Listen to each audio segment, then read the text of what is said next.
Welcome to Royal Legacy, where we will explore the rich athletic history and deep family connections of BYU sports. Join us as we honor the past, celebrate the present, and look forward to the future of the BYU Cougars. Here's your host, Lauren McLean. How's it going, everyone? I'm Lauren McLean, and this is Royal Legacy, where we dive deep into the family connections of BYU sports. This is part 2 of my interview with former BYU football players and twin brothers Alema and Tau Harrington. Your mom's from Utah. You're members of the Church of Jesus Christ of Latter-day Saints. BYU seems like a natural choice, but I want to know, we'll start with Alema. How did BYU get on your radar? The funny thing is, because obviously growing up in Hawaii, and it's not as well understood today because that rivalry was part of the Western Athletic Conference and the Mountain West Conference. But the rivalry between BYU and Hawaii is fierce, and so we would go to Aloha Stadium, which we played our high school games in Aloha Stadium too, in the Interscholastic League of Honolulu with the ILH. So we had plenty of contact with that venue. But we would go to all the University of Hawaii games and tailgate, and then we couldn't wait for BYU to come in because we were just going to go after these guys. Like, hated BYU, hated them. And my mom, bless her heart, she's up there, and everybody's going crazy hating BYU, and my mom's like, "Oh, Cougars."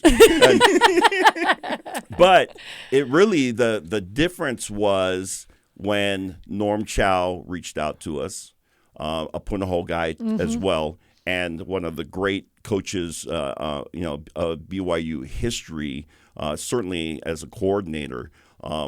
But when he came and started to recruit us, and then Lavelle came to our house and recruited us. And at that point, it was like, for me, when I was looking at options, and we had a few options, not a ton. We weren't like the guys that had 40 offers that you hear about these days. We were good athletes, but not to that degree. But when Lavelle came to our house and started to consider, okay, BYU, and I'm looking at BYU, and I'm thinking about, for me, the history of Polynesian running backs that we had, like Casey Tuimalu, and then Lake, who played, Lake, I think, is 2 years in front of me, Vaisa Kahema. And, the list is long. Thor Salanoa, who played both defense and offense. Early on, he played running back, fullback. And so there was kind of this historical precedent for these Polynesian running backs. And I thought, I think I can play there. And so BYU at that point became, okay, that's the target for us. Yeah. Lavelle just came to your house because he really wanted to meet your dad. He's like, how do I get in that home? There's actually some truth to that, because even before we were at BYU, my dad, when BYU would come to play the University of Hawaii, my dad would host the teams, which he did regularly for most of the teams that came in to play UH. But my dad and Lavelle had a relationship already. I love that. Yeah. Well, obviously, your freshman season, 1984, iconic. You guys mentioned that you didn't play, but you got the ring. Yeah. National champions of freshmen. Tao, what do you remember about that season? I remember getting beat because we were on this offensive scout team for that year. We had an amazing defense. Our defense was not just the defense. It was an attitude that these guys had. Leon White, Kurt Govea, a defensive line that was really, really tough. But I remember going against those guys, and I remember especially going against we would have to run the scout offense against our first defense, and those guys, we were scrawny, and I just remember being just beat up. Holy cow, because these guys, Leon, they would basically just shuffle out, and then you'd come out to block them, and they would just bam, hit you to the ground, and keep on, just scooting out, and I just, oh my God, that's what I remember, just being, but. This is the other thing that's where your back surgeries came from, right there. I'll also say, I remember one time I stepped on Jim Herman's foot, And he got so, and because it was when it's cold and you step on somebody's foot, he was so mad. I thought he was going to lose it. But it was one thing that I do want to just say about that team is that they recognized the value of what we were doing for them. And they made us feel like we were a part of that success because we put in that work and we put ourselves basically. Yeah. They call the scout team the meat squad. And they would just beat us up. You were the crash test dummies. Yeah. I remember coming out freshman year, 2-a-days, and finally in full pads, and I go out and I hit Kurt Govea, who, by the way, people may not have an appreciation. Being from Hawaii, Kurt Govea, was a legend in Hawaii. He was the Player of the Year offense in football, Player of the Year defense in football, and Player of the Year in basketball. Wow. Like, this guy was phenomenal. At that point, and he was not an LDS kid. At that point, BYU was getting every Player of the Year coming out of Hawaii, from Lake to Thor Salanoa to Kurt Govea. All of these guys were coming to BYU. And some of them were LDS and others were not. But I remember going out and hitting Kurt, and I swear I felt like I had just hit a bronze statue. I was like one of those, I was like, oh my gosh, like what just happened? And coming from high school where, I rarely blocked in high school. I was always carrying the ball. And so to have that experience, it was, I would say, a rude awakening to go through that experience. And Kyle Morrell was on that team. I mean, the guys that we had on that squad on the defensive side of the ball were just bruised. I was just with Jim Herman last night, and Lee Johnson did something with those guys last night. And we still reflect on, as Tau mentioned, the meat squad. And they did. I love that Tau said this. They did have an appreciation for what we were doing, because there's a lot of times where the scout team just gets abused, and there's no real thought to it. But I think they really did genuinely have an appreciation, like, hey man, thanks for giving us a good look, because that is critical to your preparation, getting ready for any game. Yeah. Tau, you served a mission in Tahiti, then you returned to BYU. What's something you learned at BYU that you feel like has stuck with you throughout your life? I would say, football was a big part of my experience going to BYU. I got my degree in sociology, minor in communications. I've used both of those, the things that I learned gaining those degrees in my career, but probably more than anything, I want to just mention.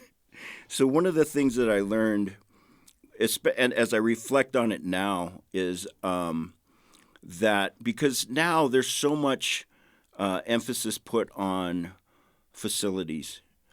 When we were at BYU, our weight room was in a chain link cage underneath the bleachers at the Smith Fieldhouse, literally a cage. And they were building the new weight room, which has since been replaced by many others, and our locker room was shabby and shared with every other sport. Shared with every other sport. But what I would say is that I learned that what you have is plenty. That because we were at that point as a program aspiring to be like Nebraska and Oklahoma and these other programs, and trying to build a weight program that was at BYU had a vision of what it took. But we weren't the fastest, weren't the most talented, but we had tons of heart, and maybe that's what I'm trying to get at. What I learned at BYU, both scholastically in the classroom and on the field, was the importance of heart and connection. And if you have those things, if you're driven by a purpose, you feel connected to what you're doing, then you can do anything. And I think I learned that growing up, but it really crystallized when I was at BYU. So I love that. Yeah. And Alema, you were here from 1984 to 1988. What Yeah. would you say is something you've carried throughout your life that you learned at BYU? I think the importance of everybody on the team. For me, Lance Reynolds was my running backs coach, and he had just finished his NFL career and had come back, and we had Holmgren was on the coaching staff. Obviously, Norm Chow and Coach Reed was there too. So you have all of these, guys that have gone on to greatness in the NFL as coaches. And I still reflect on my experience with Lance Reynolds and Norm Chow, but Lance Reynolds as my position coach, and the importance of how those guys interact with you. Sometimes you can think that, there's plenty of times when you're looking at, man, I should be getting more playing time. But it's really the intimacy of your position group and how that relates to the overall offense. But I think I take away from my football experience how important Lance Reynolds was for me. Overall, obviously Lavelle is the head coach, and so I had plenty of meetings that he probably didn't want to have with me where I was in his office. But the guy that managed my group, the running backs, and it was a tall task because we had some characters, was Lance Reynolds. And so an appreciation for the role that he played, and him being a former BYU player, even though he was an offensive lineman, I think served him very well in that regard. And I see that now as I cover high school football in our state, and I see Lance Jr., his son, who's coaching over at Orem, and then Lance Jr. or Lance Reynolds III, who is a BYU guy now, right? That is going on to BYU. So an appreciation for that. We're going to take a quick break, but when we come back, Alema and Tau tell us about the role family has played in their life in developing the cycle of success. This is Royal Legacy. And now back to Royal Legacy and your host, Lauren McLean. Welcome back to Royal Legacy. I'm Lauren McLean. I'm here with former BYU football players and twin brothers Tau and Alema Harrington. Alema, you've been really open about your journey with addiction that started in college after receiving some narcotics for an injury, and you've strived to help others struggling to overcome it themselves. What advice do you give these young athletes or anyone that feels like they just can't find a way out of that? Well, I think that being in that place of desperation where I can't find a way out is actually an important place to be. Because most of us, and I speak from my own personal experience, we don't seek the real solution, which is a spiritual solution and a connection with divine, with our Creator, with God, our Heavenly Father, through our Savior, Jesus Christ. But I didn't pursue that until it was the last option. So we say in the recovery industry, and I work as a licensed counselor at our Do Recovery here in Provo, that when you're dealing with people that are in the depths of addiction, you want to help as much as you can. At the same time, you don't want to, rob them of the gift of desperation. Like desperation is an important part of, because you start at the end. And so you got to get to a place where, okay, this is the end. So as I'm working and I'm going from this, taping this today to go out and do a group at our Do Today, the message is really about being open-minded to a spiritual solution. It's a challenge, I think, for human beings in general, successful people more specifically, for them to surrender and say, I can't do this. Right. I always talk about the simplicity of the program in recovery is I can't, God can, I think I'll let him. And it's coming to that place of, well, I've tried everything I can. And trust me, in my experience over the years, I tried everything I could to overcome the addiction on my own, and finally got to the place where I was not comfortable with it, but I could admit that I can't do this. I can't do this. And then being exposed to this program that teaches me the same things that the gospel teaches me, teaches us, but in a different context where I could, and in fact, it has strengthened my testimony beyond, description, because it has allowed me to really implement the gospel and the atonement personally in my life. And that's a powerful thing. And so, the message that I try to carry is that surrender it's okay. And it's really hard for any of us to do that. I work with athletes sometimes that we're conditioned to face with a problem. Okay, try harder, or there's going to be another way that you're going to overcome this.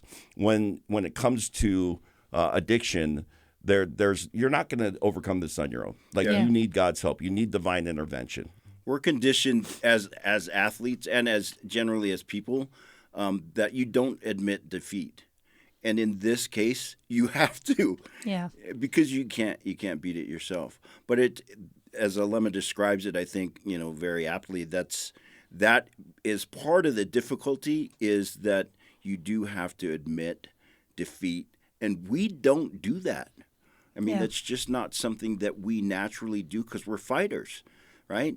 But even the gospel teaches us the same principle, that we need to surrender our will to one that is greater, one that is all-powerful.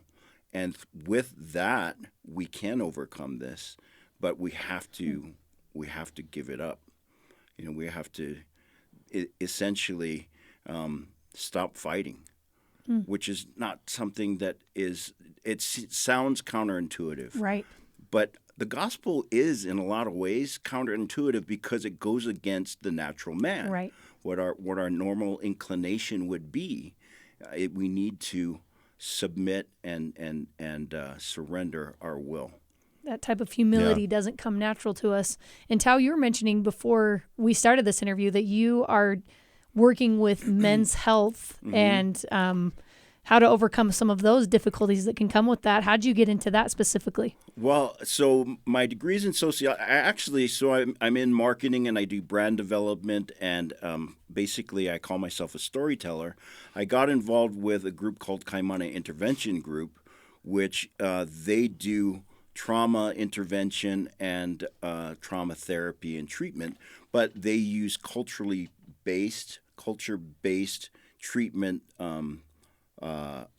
practices that are taken from ancient Polynesian practices and traditions that address trauma and generational healing.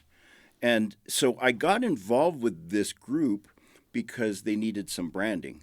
And I did, so I redid their logo and did some stuff for them. And then this is not unusual when I have a client that I'll say, let me go through your program so that I'm more familiar with it, then I can tell the story more effectively. And so as I began to do that, I became more kind of enthralled and engaged in what they were doing. And it felt like, this brings a lot of my background in sociology and in communications together. And this is what we seek in life is opportunities to fulfill our purpose by using the skills and talents that we have been naturally given. A great part of our life is discovering what they are, and then the other part of it is using them to serve others and to bless other people's lives. This was one of those situations where that really came together nicely for me.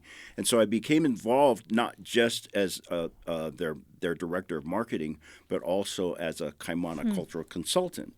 And in that capacity and in the capacity of just being Alema's brother, being in the recovery circle community, somebody named Joe Tuia'ana, who runs something called the I Love You Bro Project, reached out to me. and asked me to be on his advisory board. And he is working specifically in men's mental health. And this is a wonderful thing that we have seen kind of happen both with the NBA, with NBA players coming out and talking about their struggles with mental health, and likewise in the NFL. And it is a big deal for people that are high profile to admit that they're struggling with something. And Alema has done a wonderful job in this to remove the stigma of that, whatever it is, addiction, or some people may have suicidal thoughts, or they may have deep depression, and many people look at them and go like, well, I don't get, like, why? Your life is amazing. And it's really a difficult thing to understand unless you suffer from it. And right. So the beauty of what we do with the I Love You Bro Project, with the Kaimana Intervention Group, and with AA groups or recovery centers is that we give people a place where they realize that they're not the only one going through this.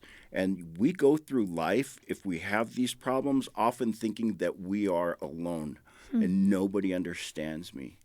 And the realization that somebody else gets it and understands what I'm going through is huge. And the opportunity that I have to be involved in that has been a huge blessing in my life. Incredible. It's such important work. And it's really, really needed. There is a deficit. Yeah. 80% of the suicides that happen in Utah and generally are men. Wow. Which most people don't know that. And part of the problem is that men, they don't have a lot of outlets where they can talk about their feelings. Men go from a crisis in their life to a gun in their mouth. Those are the steps. Yeah. Whereas women, it's not that short of a path to, usually there's a number of stops along the way. They have somebody they can talk to, and they have ways to kind of work through it. Men, crisis, gun in your mouth. So such important work. Yeah. And I'm so curious, since you're both here, Alema, I want to know from you, what role does family play in overcoming some of these things, whether it is addiction or depression or anything like this? I think it plays a huge role. And again, we would go back to the role that our mother has played in our lives. And my mom, bless her, has dealt with addiction for both of us, dealing with the fallout of all of the things that take place when you have somebody that's in active addiction, and the deceit and the destruction of your own life, not just your own life, but everything around you. And my mom, was really instrumental in finding the right place for me. I've been through, residential treatment multiple times, along with intensive outpatient. Over 10 times I've been in a treatment environment, and I'm very much a product of addiction recovery residential treatment. I'm a big proponent of it. But I was able to get to a specific place in Hawaii that in a very real way saved my life. And it was because my mom was very prayerful and had concern, not knowing what to do. And so many parents that I deal with now, they just don't know what to do. And I think of Alma the elder. He was dealing with his son Alma the younger, who is my namesake. Alma the younger is, and that prayer, I pray that my son will somehow have an experience that will turn him to where he needs to go, which is to a relationship with our Heavenly Father and our Savior Jesus Christ. And so my mom was very instrumental in getting me to a place called Sand Island Treatment Center in Hawaii, which is a 9-month on-facility residential program and a 2-year overall program. And that's a pretty serious commitment, right? Yeah. But it was it was exactly the place that I needed to be. And my mom, to her credit, looked into, okay, how do families deal with this? Because addiction is a family disease, and it affects every member of the family. And so the healing process needs to take place in the entire family as well. If you just take the addict who has been, a part of a dysfunctional family and everybody has these designated roles within that dysfunction. You take the addict out, the addict gets better, but if you bring the addict back into that environment, there's a good chance that relapse is on the horizon. If everybody doesn't separate at that moment and go get the counseling and the instruction and the divine intervention necessary to be able to overcome it. So families are a huge part of it. It's a huge part of what I do on a daily basis in the recovery world. I'm talking with parents fairly consistently, sometimes more than the actual person that is suffering from the disease of addiction. You guys are doing incredible work, and it doesn't even stop there from what you've talked about, because you're also the founders of the AAME Institute, which teaches the cycle of success. Tau, how did the idea of this come about? It was pure inspiration. So Alema and I, somewhere around 2003, 2005, we were both back here. We had been in Hawaii for a little while. And then Alema moved back, and then I moved back. And there was a situation where Alema was kind of in between gigs. He had a radio gig, and then there was just this opportunity, a window of opportunity, where he said, I'm trying to do something, can you help me put a brand around it? And this is when the term A game was kind of becoming popular in American lexicon, especially with sports.